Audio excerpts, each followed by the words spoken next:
dude. And I was like, what? And he was like, yeah. And I was like, what? Oh, hey guys. Talking about action. Roll the intro.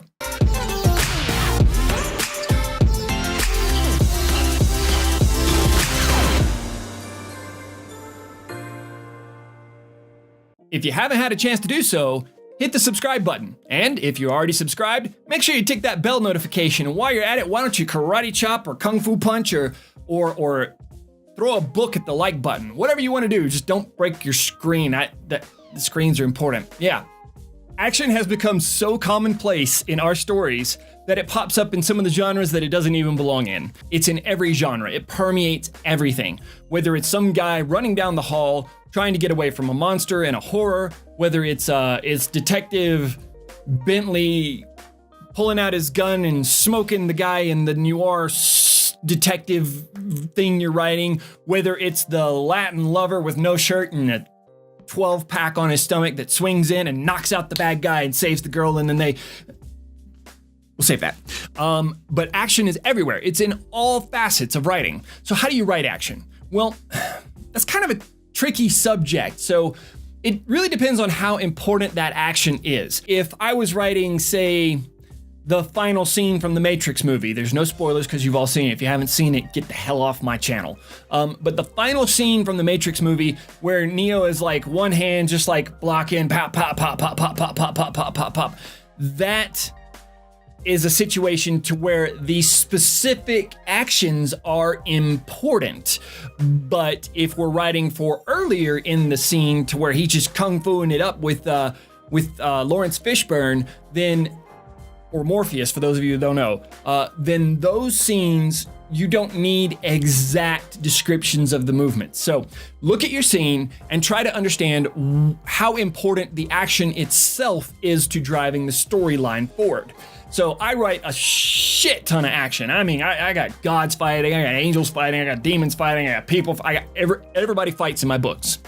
And I have to temper that story. I have to temper those actions with my story. If it is a colossal fight and the actions themselves, the actual punches, the dodges, the hits, the kicks, the impacts, if those do not propel the story forward or they are not specific to the story, then I generally glaze over them with something like there was a massive battle and the fists and foot were flying, punch for punch, jab for jab, was blocked, countered, parried, thrown, and then finally Sam launched a right cross that knocked Kane to the ground. So the right cross was the important one. That's what put him down, right? But all the other stuff was just it's a hodgepodge, if you will, of just words to describe the massive action. Don't overdo that though. If you use that kind of hodgepodge that I use too much, then the reader becomes disconnected. Sometimes your reader really wants to experience the action.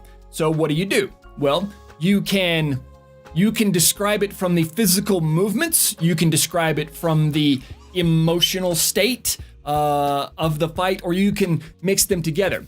A good place to go and learn how to write action is by watching kung fu movies, and watch a bunch of it, right? Watch kung fu movies, watch war movies, watch far out sci-fi battle scenes, whatever, but watch it and slow it down and try to describe it in your head or out loud. It doesn't really matter, but don't get lost in the story, right? If you're watching it to learn how to write action, pay attention to what is being done so that you can learn to translate that into words. You guys are all gifted writers, so you'll be able to do that no problem.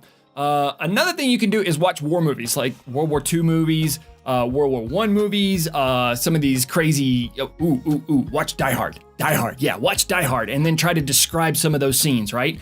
And while you're learning to describe the action that is going on screen, don't forget to learn how to describe the emotions of the people on the screen. So if you've got, say you've got a fight scene to where, let's go back to the Matrix. Say you got a fight scene to where Neo is going head to head with Agent Smith, right? And he's all like, I'm determined, I'm gonna do this no matter what, I'm gonna beat you. His emotional state is gonna be different than when he first gets into the Matrix and Mr. Smith is sitting across the table from him and blanks his mouth out.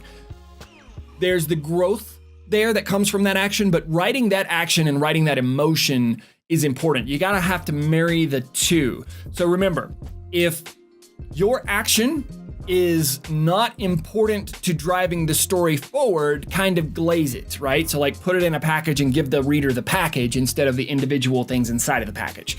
They'll imagine it in their head.